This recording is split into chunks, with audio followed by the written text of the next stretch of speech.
Today on Blue 58, the Packers will welcome Mike McCarthy back to Lambeau Field this weekend. Is there a chance the Packers can pull the upset? Well, the fact that we're talking about the Packers pulling an upset at home means the answer is probably not something we're going to like. Blue 58! Hello and welcome to another episode of Blue 58, the one and only podcast of thepowersweep.com. I'm your host, John Meerdink. Very happy to be with you here for another episode. How do you preview a team like the 2022 Green Bay Packers? I know I kind of joke a lot about not always knowing how to do preview episodes because there's so much to cover. If you want to get a good grasp about what an opposing team is like, you've got to go deep, get really in the weeds, and often really it comes down to just parsing injury reports to figure out who you're going to be playing against. And the fact that the Packers aren't very good complicates all of that. Because what even is this team to begin with? They are bad, yes, for sure. We've talked about that at length over the last month or so. But they're also kind of between two worlds. We know that the 2023 team is probably going to look very different from the 2022 Green Bay Packers. And right now, they are teetering on the brink of being forced to admit that it's time to focus on 2023. They can fight it here for a little while, but pretty soon they're going to have lost enough games where there's nothing left to play for this year. There's not going to even be mathematical reasons to try to make the playoffs. They're just going to be out. So they're a team that's kind of waiting. And on top of that, we know that they're also a team that's pretty toothless. Things got better on the injury situation today. You got a few guys back for practice. But look at the Wednesday practice report. Guys not participating. Aaron Rodgers, David Bakhtiari, Elton Jenkins, Rashawn Gary, Romeo Doubs, Eric Stokes, Devondre Campbell, Sammy Watkins, Chris Barnes, Shamar Jean-Charles. Even if some of those guys end up playing, that's a good chunk of the top end of your roster that's walking wounded.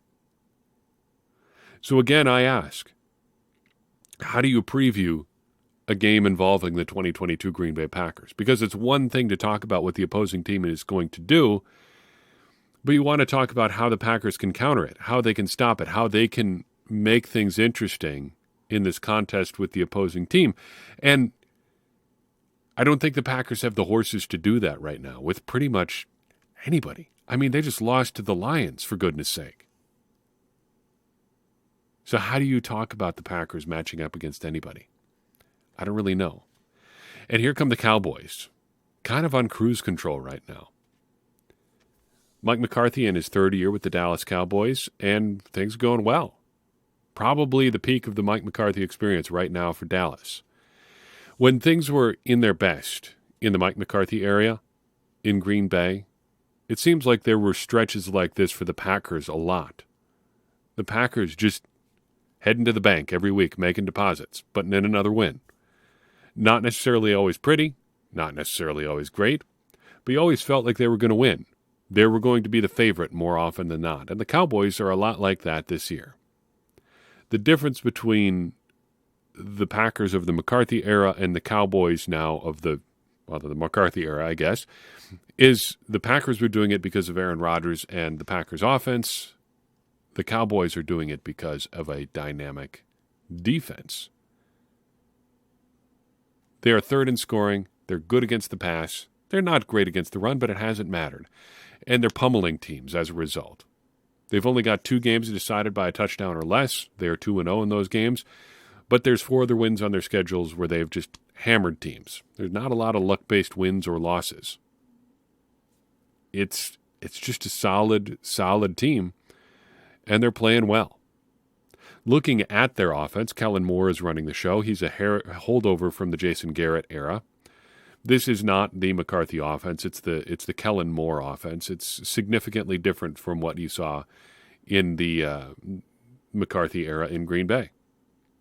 Much more modern, motion, play action, things like that. The man doing the damage for the Cowboys this year was supposed to be Dak Prescott, and it is again Dak Prescott. He was back from an injury earlier this season, was hurt in the very first game of the year.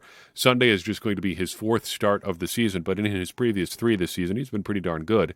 He completed more than 75% of his passes in two of his three starts this year. In fact, his last two, he's been very, very good. Small sample size this year, so we can't say too much relative to how he's played in past seasons, but he's good. The Packers should expect a good game from him. He's got a lot of good pieces around him. The offensive line pretty solid for the Cowboys. They are 32nd in pass block win rate from ESPN. Looking at all the sources we typically go to for data on football teams, on the offensive line in particular, that is an outlier. Most of the numbers on the Cowboys' offensive line are very good. They are 7th in run block win rate from ESPN. They are 9th in adjusted line yards from ESPN or from Football Outsiders. That means their offensive line is blocking well for their running backs. They are 7th in adjusted sack rate, not giving up a ton of sacks. 22nd in pass block grade from Pro Football Focus, and 5th in run block grade. Returning to our game of Find the Donkey on the offensive line, among their regulars, left tackle Tyler Smith has the worst grades across the board. The problem is, how do you attack him? Even suggesting that he is bad is a relative term, who would you use to attack a weak spot on the Cowboys' offensive line right now? Rashawn Gary is going to be out for the foreseeable future, potentially into next year. Preston Smith has been a good complementary pass rusher this year and really throughout his time in Green Bay. He's not necessarily the guy that you would stick on a weak opponent and ask him to win the matchup. Beyond that, you're looking at J.J. Enagbare and not a whole lot else. Tipa Naliai time to turn Jonathan Garvin loose. Ladarius Hamilton going to get some burn this weekend. The cupboard's pretty bare among the pass rushers, and I'm not sure the Packers can take advantage of any even supposed weaknesses on the Cowboys' offensive line. Through the air for the Cowboys, CeeDee Lamb is the guy. 73 targets so far this year. Nobody else has more than 40. 42 catches so far this year. Nobody else has more than 25. 556 yards so far this year. Nobody else has more than 340. I will also be keeping an eye on Michael Gallup, an interesting player for the Cowboys, because he's really finding his way at this point in the season back to his form. He was about to hit free agency last year at age 25. Perfect time for a guy who's put up a lot of good numbers in Dallas to be hitting the open free agent market. But unfortunately, he tore his ACL in the Cowboys' second-to-last game of the regular season last year. Ended up re-signing with the Cowboys for less than he probably could have made on the open market. Still a pretty generous free agent deal, but wasn't able to hit his maximum. Would have been probably one of the 2 or 3 best free agent options on the market, but wasn't able to get to free agency. Bummer for him. He didn't make his debut this year until week 4, and has kind of been easing his way back into the lineup since then. Very good number 2 receiver, and I think it's going to be interesting to see how the Packers end up figuring him out in addition to CeeDee Lamb, because it's 2 good options through the air for the Cowboys. On the ground, you're going to hear about Ezekiel Elliott. You should worry about Tony Pollard. Why? How about this? He's got 68 more yards than Ezekiel Elliott on 26 fewer carries. He's averaging 6.2 yards per carry on the ground, and he contributes more in the passing game than Elliott does by a long way. So if there's a guy that you should be worried about in the ground game, it's going to be Pollard more than Elliott. So how do the Packers slow down the Cowboys' offense? For me, I would probably start with prayer right now. That would be the main way I would approach this game, because I just don't think the Packers have the pieces in place to slow down the Cowboys right now. They don't have Rashawn Gary. They don't have Eric Stokes. And Stokes has had a down year here, but he's still one of their top 3 or 4 corners. It's going to be a problem figuring out your cornerback rotation. Even if you like Keyshawn Nixon, and I do, having him on the field means that somebody has to step up beyond him if you're going with a 4th cornerback. And who is that person? Well, probably Shamar Jean-Charles. He too is hurt. You see what I'm saying? You get pretty far down the depth chart there in a hurry. You start running out of bodies to throw at their opposing receivers. That is going to be a problem. So I think you start by trying to slow down Tony Pollard. then you worry about CeeDee Lamb, then hope for the best elsewhere. That hope is the third option on my how do you stop the Cowboys offense, tip sheet here is it says a lot about where the Packers are defensively right now. On the Cowboys defense, Dan Quinn is calling the shots there. He is a cover 3 Pete Carroll disciple. They've got elite players all over the place, so it really doesn't matter schematically what they're going to do. And in fact, I would like to skip out on talking about their specific pass defense or run defense and just talk for a second about Micah Parsons, because he is a category of football player that I find truly fascinating. He was one of my favorite players from the 2021 draft class just because of what he did athletically and his sort of undefinability as a player, because he is impossibly good. And it's not that he doesn't have a position. Nominally, he's a linebacker. Schematically, you can call him an edge rusher. But no matter what his position actually is, it doesn't matter. It's not that he doesn't have one. It's that you can line him up anywhere and he's going to be good. He's just going to make plays wherever he is. And that is a rare kind of football player in NFL history. He draws comparisons to Lawrence Taylor a whole lot. I don't know about that, but you can see why people would think that. Was LT an outside linebacker? Was he a defensive end? Was he a defensive lineman? It didn't matter because he was going to get to the quarterback. He was going to make plays, and he did. And Micah Parsons is that kind of player. Is he as good as LT? Doesn't matter. He's really, really good, and he can do whatever you need him to do to make your defense better. And boy, does he make the Cowboys' defense a lot better. Where, though, can the Packers attack? Well, if there is a weakness to this Cowboys defense, it's this. They're not spectacular against the run. And I think some of that kind of thing is overblown, because if you're a good team, people are going to play against you differently than if you're a bad team. And we saw that a little bit with the Bills. Their run defense, I think, was inflated because of the way that they've played against teams this year. People just haven't been able to run against them a whole lot because it would have been foolish to do so. The Cowboys have a different problem, is that they're giving up yards still, even though they've been ahead a whole bunch. But it is a weakness, and maybe a weakness that the Packers can exploit on Sunday.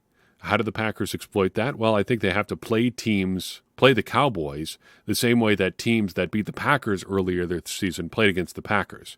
You've got to hammer away with the run, hope to keep it close, hope to score enough to keep it close, keep them out of the end zone, and then who knows what happens. If you're able to keep things close, keep it to a one-possession game late, hey, you never know. Things maybe break your way, and maybe you steal a win. I'm not counting on that. But stranger things have happened. The last time the Packers saw the Cowboys was all the way back in 2019, and I was thinking about how to write about this for Acme Packing Company. I do this retrospective on the last time two teams played, every time they face an opponent. And the Packers last played the Cowboys back in 2019, week 5 of Matt LaFleur's first season with the Packers. And it's funny how much has changed since then. For one thing, 2019, Matt LaFleur is a rookie head coach. Now he is one of the 10 longest tenured coaches in the NFL. He was hired on the same day as Cliff Kingsbury back in 2019, January 8th, as a matter of fact. As of this week, there were 10 coaches who had been around longer than Kingsbury and LaFleur. Frank Reich has since been fired. They're moving up the list. But they are among the old heads in the NFL right now. And it feels like that a little bit. It feels like LaFleur has been here for a long time. We've had 3 good seasons, 3 good regular seasons, a couple deep playoff runs, one distressingly short playoff run. But, hey, he's been around for a while. And that 2019 Packers-Cowboys matchup was probably the early signature win of the LaFleur era, because the Packers come in at 3-1, the Cowboys were 3-1, and they were off to a pretty hot start. But the Packers really took care of business, and it started by turning loose Aaron Jones. One of the best games of his career back in 2019. 26 touches, 19 carries, 7 catches, 182 total yards, 4 rushing touchdowns. A great game. And he did it despite the Packers losing Corey Linsley midway through the game to a concussion. Lucas Patrick takes over, had a couple memorable plays, including one shotgun snap that was so bad that they called it in-game as a direct snap to Lucas Patrick, or to Aaron Jones. Meanwhile, on defense, the Packers took bend but don't break to an extreme. Because while they were building a big lead throughout the first half and most of the third quarter, the Cowboys were still putting up quite a few yards. And Amari Cooper ends up having more than 200 yards receiving. Michael Gallup had more than 100. And the Cowboys still couldn't score enough to keep it within 10 points. Zadarius Smith, 2 sacks. Preston Smith, a sack. And a pick each for Jair Alexander, Chandon Sullivan, and Kevin King. And specifically, I wanted to call out Kevin King in this game because he had probably his best statistical game as a member of the Green Bay Packers, which is a weird thing to say. He had an interception. He had 2 passes defensed, 6 solo tackles, and a forced fumble. Stuffing the stat sheet, Kevin King. And you know when it's Kevin King taking over, you're probably in trouble as the opposing team. Things are a little bit different now. Not really so much an even matchup between the Cowboys and the Packers. And in fact, it would really be surprising, I think, to see the Packers pull the upset in this one. If there is a path to victory, though, it starts with the Packers running the ball. I would love to see Aaron Jones go over 20 carries in this one. I don't know if he's able to do that. He's got a bad ankle, and let's hope that he can be solid enough to go for Sunday, because I think the Packers need a guy like him more than a guy like A.J. Dillon to really pound away at this defense. You need more the slasher Aaron Jones than the pounder A.J. Dillon. Still, having both of them active and ready to go would be great, and that could help keep this game a little bit closer than it otherwise would be. Then on defense, stop Tony Pollard, slow down CeeDee Lamb, try to stop the bleeding elsewhere. Those are the 2 guys that scare me most on the Dallas offense. If you can at least slow those 2 guys down and force other guys to beat you, I'm happy with that, because I'm not really expecting the Packers to win. Consider how much of an underdog the Packers actually are. Right now, it looks like the line is about Cowboys by 4, somewhere between 3.5 and 4.5. And considering that the home team usually gets a 3 to 3.5 point bump just by the fact that they're at home, Las Vegas essentially likes the Cowboys by a touchdown over the Packers. That is a strange place for the Packers to be in the Aaron Rodgers era, in the Matt LaFleur era. Just in general, you don't see the Packers as big home dogs. And I think it's justified. Thinking back to last week's game, the Packers down 8 at halftime. And that lead felt absolutely insurmountable. It felt impossible, to me at least, watching at home, for the Packers to outscore the Lions by 8.5 points. I just don't think they can do that against an even better team. Even better. I say that like the Lions are on a comparable level to the Cowboys. I don't think the Packers can do that against a good team. And the Cowboys seem like a pretty good team this year. And most everybody is on my side of things too. And according to our weekly Twitter poll, 20% of people believe the Packers can win this weekend. That is an all-time low. We talked a couple weeks back about how only about 21, almost 22% of voters thought the Packers could beat the Bills, and how big a deal that was relative to our all-time records and things like that. Things are even worse now. 1 in 5 Packers fans thinks the Packers can beat the Cowboys on Sunday. It's a tough time. It's a strange time. And it's funny that it's going to come against Mike McCarthy. I think back to that weekend a lot. That weekend he was fired. That game against the Cardinals was just so lifeless and listless that I was surprised that there were so many people up in arms about McCarthy being fired. You talked about, you had a lot of people talking about how he should have been allowed to finish out the season, or this, that, and the other thing, like he earned the right to go out on something resembling his own terms. The utter lifelessness of the Packers against the Cardinals that day, I think, justified firing him. He should have been fired for that performance. It was bad. It was extremely bad. And I don't know that, well, hey, he won a Super Bowl 8 years ago, is even close to enough of a defense of that kind of performance. I mean, you're supposed to get your team ready to play, and the Packers were simply not ready to play that day. And to think about what both sides here have gone through since then, it just is strange to think back on where things were that day.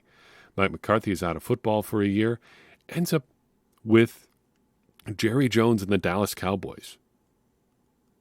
I know that you're not adopting the values of an organization when you go to work there, but it still even now feels strange to see McCarthy, this affable, big, somewhat lovable guy, working for Jerry Jones and the Dallas Cowboys.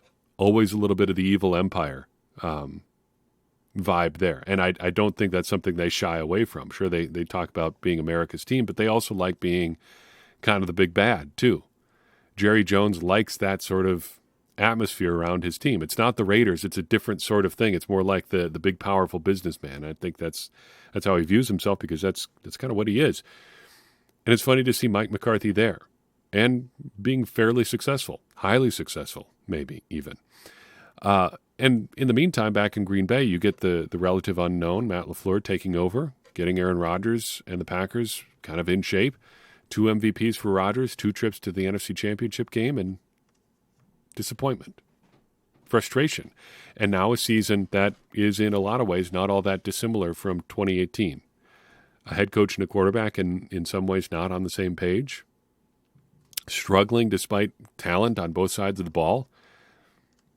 Here we are again, out on another end of this cycle. I don't think Matt LaFleur is in any danger of being fired as he walks off the field again, but it's just funny to see the Packers ending up almost back where they were before Mike McCarthy left or was escorted out of town. And now here comes Mike McCarthy again. I'm expecting the Packers to lose on Sunday, and I'm okay with that. I'm just hoping to see them be a little bit more interesting than they've been for most of this past now month plus. That's how low the bar is for entertaining football for me right now, I guess. Just want to see a little bit more from the Packers than we've seen in some time. But hey, beggars can't be choosers, and I guess when you're begging it pays to not ask for very much. That's all I've got for you in this episode of Blue 58. I appreciate you tuning in. I would appreciate it even more if you would take a second and share this episode with someone you think would enjoy it too. That would mean a lot to me, and it would help more people get involved in this conversation that you and I are having about the Green Bay Packers, which in turn is going to help all of us, me included, become smarter Packers fans. And as I always say, smarter Packers fans are better Packers fans, and better Packers fans are what we all want to be. I'm your host, John Meerdink. We'll see you next time on Blue 58.